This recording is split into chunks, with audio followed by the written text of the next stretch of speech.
You are being read right now. Not with words. With your hands, your feet, the way you're angling your shoulders. And here's the uncomfortable part, you have no idea what it's saying.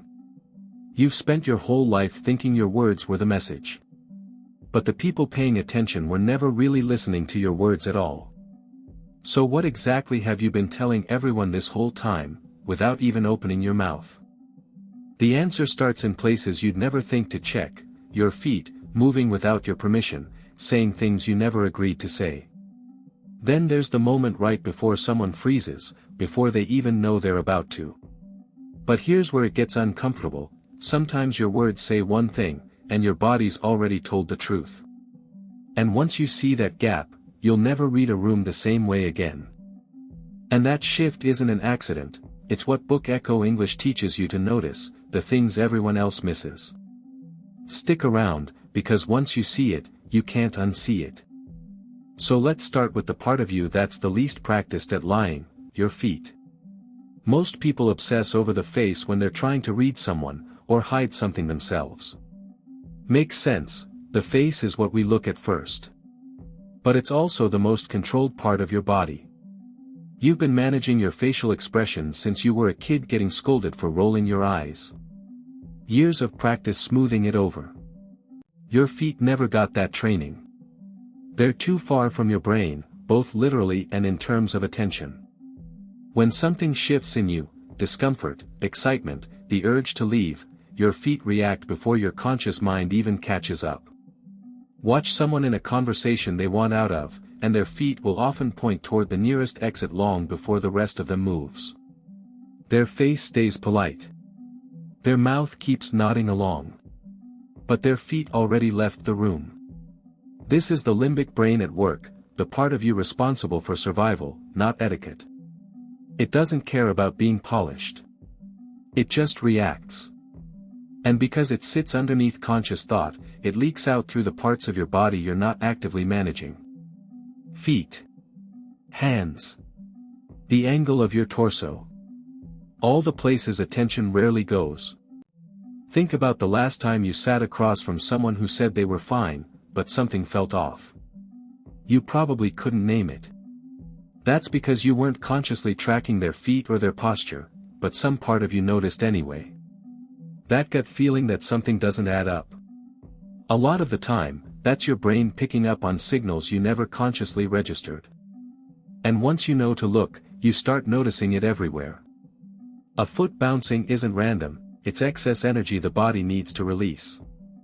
Feet pointed away from you mid-conversation isn't rudeness, it's a subconscious pull toward wherever the person actually wants to be. None of this is a performance. That's what makes it reliable. The face can lie. The feet generally don't bother. But here's the thing, feet on their own don't tell you much. A bouncing foot could mean anxiety, excitement, or just too much coffee. The real skill isn't spotting one signal. It's noticing what happens right before it, the split second where someone's body reacts honestly, before they've had time to catch it and correct it. Because there's a specific moment where this shows up the clearest. It happens fast, half a second, maybe less. Most people miss it entirely, because they're looking at the wrong part of the interaction. But once you know where to look, you start catching it almost every time. And it tells you more about what someone's actually feeling than anything they'll say out loud. That half-second moment is the freeze. Before someone runs from a threat, before they fight it or push back, there's a beat where they do neither. They just stop.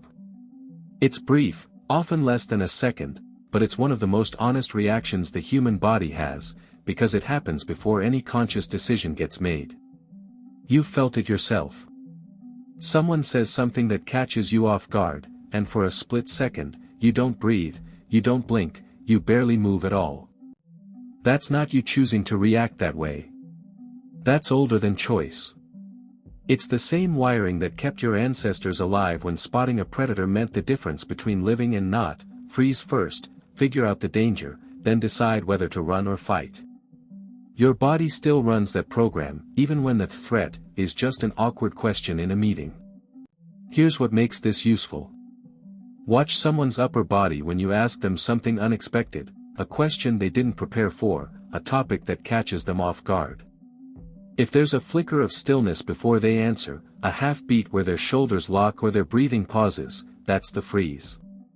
It's telling you the question landed somewhere real. Somewhere they weren't ready for. Most people never register it, because it's fast and because we're trained to focus on what someone says, not the half second before they say it. But once you start watching for it, you'll catch it constantly. In interviews. In arguments. In the pause right after you ask someone a question they'd rather not answer. It's not proof of guilt or dishonesty, that's a mistake beginners make, treating one signal like a lie detector. Plenty of things cause a freeze that have nothing to do with hiding something. Surprise causes it. Discomfort causes it. Sometimes just being caught off guard causes it. What it does tell you, reliably, is that something about that moment mattered to them more than they let on. And that's really the whole shift here, you stop asking, are they lying, and start asking, what just landed. That single change in the question you're asking yourself opens up a much more accurate way of reading people than chasing lie detector myths ever will. Because once you're watching for that freeze, you'll start noticing something else stacked right on top of it, the small, almost invisible things people do with their hands right after the moment passes. And those movements aren't random either. Right after that freeze passes, the hands move. And what they do next tells you almost as much as the freeze itself. Watch for someone touching their neck. Rubbing the back of it, running a hand along the collar, adjusting a necklace that didn't need adjusting. It looks like nothing, a small, unconscious habit. But there's a reason the neck specifically gets this attention, and it's not random. There's a cluster of nerves right there that, when stimulated, actually lowers heart rate and calms the nervous system. Your body knows this, even if you don't consciously. So under stress, without ever deciding to, people reach for their own neck the same way they'd reach for a blanket when they're cold. It's called a pacifying behavior, something the body does to self-soothe in the middle of discomfort. Touching the face works the same way. Rubbing the forehead. Pressing fingers to the lips. Even just running a hand through the hair. All of it serves the same quiet purpose, calm me down, right now, without anyone noticing I need it. Think about the last time you were in a stressful conversation. A job interview, maybe, or a talk you weren't looking forward to. Somewhere in there, your hand probably found your neck, or your face, or started fidgeting with something, a pen, a ring, the hem of your sleeve. You likely didn't plan that. It just happened, the same way it happens to everyone else, because it's not a personality quirk. It's physiology. This is where people usually get it wrong. They see someone touch their neck and jump straight to, they're lying, or, they're guilty of something. But pacifying isn't about deception, it's about discomfort. And discomfort has 100 causes that have nothing to do with dishonesty. Someone might touch their neck because the question was awkward, not because the answer was false. Because they're nervous about being judged, not because they're hiding something. What it actually tells you is simpler and more useful than a lie detector ever could be, this moment mattered enough to trigger a stress response. That's it. That's the honest signal underneath it. And once you can spot it, you stop missing the moments that actually matter in a conversation, the ones where someone needed to self-soothe just to keep talking. But here's where most people stall out, even after they learn to spot all of this. They see one gesture, a touched neck, a locked shoulder, a frozen half-second, and they treat it like the whole story. And that's exactly the mistake that turns an accurate skill into a wildly unreliable one. That's the mistake, treating one gesture like it's the whole answer. A single touched neck, one frozen half-second, a foot that happens to point sideways. None of these things mean anything reliable on their own. And if you build your reading of someone off just one signal, you're not reading them accurately. You're guessing, and calling it a skill. Here's why. Every single behavior you've learned so far has more than one possible cause. A frozen half-second could mean discomfort, or it could mean someone just remembered something. A hand on the neck could mean stress, or it could mean an itch. Taken alone, none of it is proof of anything. That's actually the biggest misunderstanding people have about body language. They think it works like a lie detector, where one twitch equals one hidden truth. It doesn't work that way, and treating it like it does is how people end up reading things that aren't there. What actually works is watching for clusters, multiple signals showing up together, pointing in the same direction, close together in time. Someone touches their neck, and in the same few seconds, their feet shift toward the door, and their shoulders pull in slightly. That's not one behavior anymore. That's a pattern. And patterns are what carry real information, because it's much harder for someone to accidentally produce 3 unrelated stress signals at once than it is to produce one. Think of it like weather. One cloud doesn't tell you a storm's coming. But dark clouds, dropping temperature, and wind picking up all at the same time, that's a pattern worth paying attention to. Nobody looks at a single cloud and cancels their plans. They wait for the cluster. The same logic applies to people. You're not hunting for one dramatic tell that exposes someone. You're watching for 2 or 3 small things lining up together, close in time, pointing the same direction. That's the actual skill, not spotting a single gesture, but noticing when several honest signals show up at once and agree with each other. And there's one more piece to this, something most people never think to check, because it's not about the person you're reading at all. It's about what happened right before, and right after, the moment that gives every one of these clusters its real meaning. Here's the piece most people miss entirely: you can't read a cluster of signals accurately unless you know what that person looks like when nothing's wrong. That's called a baseline. It's how someone normally sits, talks, gestures, and moves when they're relaxed and there's nothing to react to. And without it, you're not reading signals, you're guessing at them. Some people touch their neck constantly, stressed or not. Some people's feet never sit still, storm or calm. If you don't know that about them first, you'll flag their normal as suspicious, or worse, miss real stress because it just looks like their baseline. Think about a friend who talks with their hands no matter what they're saying. If you didn't know that about them, you might mistake their normal gesturing for nervous energy during an important conversation. But because you've seen them do it 100 times over pizza, talking about nothing, you know it's just how they talk. That's a baseline. And it's the difference between reading someone accurately and reading your own assumptions into them. This is why watching a stranger for 30 seconds and confidently declaring what they're feeling almost always falls apart. You don't know their baseline yet. What looks like a stress cluster might just be how they always are. The skill isn't only spotting clusters, it's noticing the shift away from someone's normal. A calm person who suddenly goes still. A talkative person who suddenly goes quiet. A steady foot that suddenly starts tapping. The signal isn't in the behavior itself. It's in the change. And that reframes everything you've learned up to this point. It was never really about memorizing what a touched neck means, or what a frozen half-second means, in isolation. It's about noticing when someone shifts away from who they normally are, in a moment that actually means something. Once you start watching for the shift instead of the single behavior, you stop misreading strangers, and you stop missing the people closest to you, the ones you already have a baseline for, whether you realized it or not. Which brings up something uncomfortable.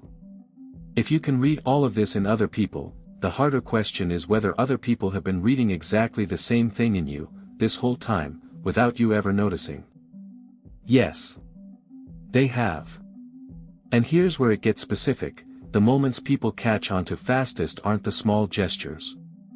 They're the mismatches. The times your words say one thing, and everything else about you says another. You've probably done this without noticing. Said, "I'm fine," while your arms crossed tighter over your chest. Said, "Sounds great," while your shoulders dropped half an inch. Told someone you weren't upset, in a voice that had gone flatter and quieter than usual. None of that was a conscious decision.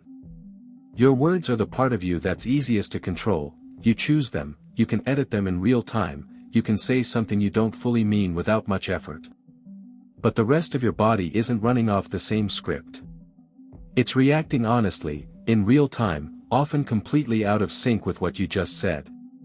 This is why mismatches stand out so clearly once you know to look for them. When someone's words and their body agree, there's nothing to notice, it just reads as normal, congruent communication. But the second there's a gap, something in the listener registers it, even if they can't explain why. That's the "something feels off" reaction people get around someone who's technically saying all the right things. The words check out. The rest doesn't. Think about the last time someone apologized to you and it didn't land.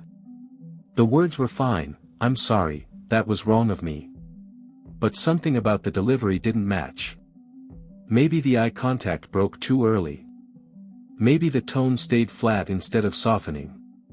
You probably couldn't have explained exactly what was off in the moment. But you felt the mismatch, and it changed how much you trusted what you were hearing. This is also where people get manipulated the other way. They hear the right words, ignore the mismatch because acknowledging it feels awkward or confrontational, and talk themselves out of a read that was actually accurate.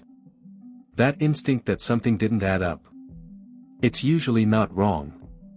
It's just inconvenient. The fix isn't complicated, even though it takes practice. Stop treating words as the primary source of truth. Treat them as one input among several, and start paying attention to whether the rest of the picture agrees with them. When it does, take the words at face value. When it doesn't, trust the gap more than the sentence. And that raises the real question underneath everything you've learned so far: if your body has been saying things your words never agreed to say, how much of what you actually meant has been slipping out this whole time, completely without your permission? More than you'd probably like to admit. And nowhere does it show up clearer than in the space between real confidence and the version people fake when they're trying to convince a room, or themselves. Real confidence takes up space without thinking about it. Shoulders back, not because someone's holding them there, but because there's nothing to protect against. Movement stays slow and unhurried. Feet stay planted, hands stay open and visible, breathing stays even. None of it is performed. It's just what a nervous system looks like when it isn't bracing for anything. Faked confidence looks similar for about 5 seconds, and then it starts to crack. Because holding a posture on purpose takes effort, and effort shows. The shoulders get pulled back too rigidly, held a little too long, like a costume instead of a natural state. The gestures get slightly too big, slightly too deliberate, a hand chop that's a beat too sharp, eye contact that's held a half second past comfortable because someone read that eye contact equals confidence and now they're performing it instead of just having it. Here's the tell that gives it away almost every time: watch what happens in the small, unscripted moments. Not the handshake, not the opening line, those get rehearsed. Watch what happens right after, in the pause before someone speaks, or the second right after they finish a sentence they were nervous about. That's when the posture someone's been holding on purpose starts to slip, if only for a moment. A shoulder drops. A hand that was open closes into something tighter. The rehearsed part was fine. The gap between rehearsed moments is where the truth leaks through. This matters beyond just spotting when someone else is faking it. It matters because most people spend enormous energy trying to project confidence instead of noticing that the trying is exactly what gives them away. The advice to stand up straight and take up space isn't wrong, but it misses the actual mechanism. You can't perform your way into an unbraced nervous system. The posture doesn't create the calm. The calm creates the posture. Force the shape without the calm underneath it, and you get exactly what a faking, straining rigidity broadcasts: someone still bracing, just working harder to hide it. Which means everything you've learned across every topic so far, the feet, the freeze, the pacifying, the clusters, the mismatches, all of it, points toward one final, practical question. Not what any of this means when you're watching for it in someone else. But what happens the moment you turn all of it around, and use it on purpose? If you've made it this far, you're already ahead of most people. So here's what you actually do with all of it: how to read someone accurately in the first 5 seconds of meeting them, on purpose, instead of picking up fragments by accident. Start with the baseline problem first, because it's the one thing most people skip. You don't have 5 minutes to watch someone's normal behavior before you meet them. So instead of trying to build a full baseline in 5 seconds, do something simpler: assume nothing yet. Treat the first few seconds purely as data collection, not conclusions. Watch without deciding anything. That single shift alone prevents most of the misreads people make, because misreads usually come from judging too early, not from missing information. Next, widen your attention on purpose. Most people's eyes go straight to the face, out of habit. Deliberately pull your focus down and out: hands, feet, shoulders, the overall shape of how someone's standing. You're not staring, just letting your attention rest there for a beat longer than usual. This is where the honest signals live, the ones that aren't being managed, and widening your focus here is what catches them. Then, look for the cluster, not the single tell. In those first 5 seconds, you're not hunting for one dramatic sign.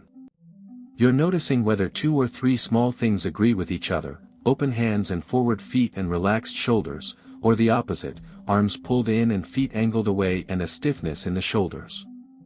Agreement across multiple signals is what makes a read trustworthy, even this early. Finally, and this is the part that changes everything, watch for the mismatch between what someone says in that first exchange and what their body's doing while they say it. Someone can say, "Great to meet you," with genuine open posture, or say the exact same words while subtly angling away. Same sentence, 2 completely different truths underneath it. Here's the part that actually matters most, though, and it's easy to miss because it points inward instead of outward. Once you're reading people this way, you'll start reading yourself the same way.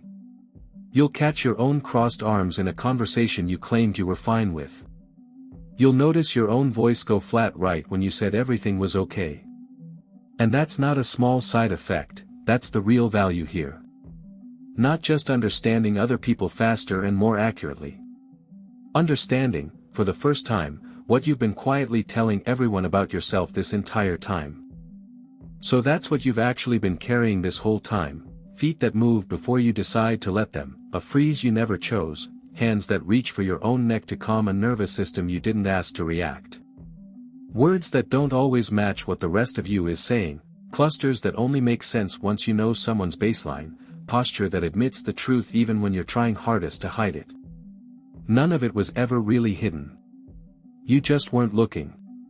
Today, notice one moment where your body says something your words don't.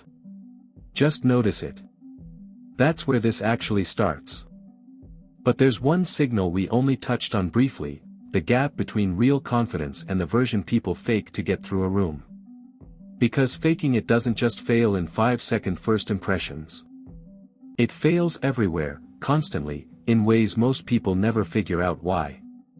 Wendy Lee's The Art of Confidence, right here on Book Echo English, unpacks exactly why forced confidence collapses the moment it matters most, and once you see it, you'll recognize it in almost everyone who's ever tried too hard to seem sure, and that's already waiting on your screen right now.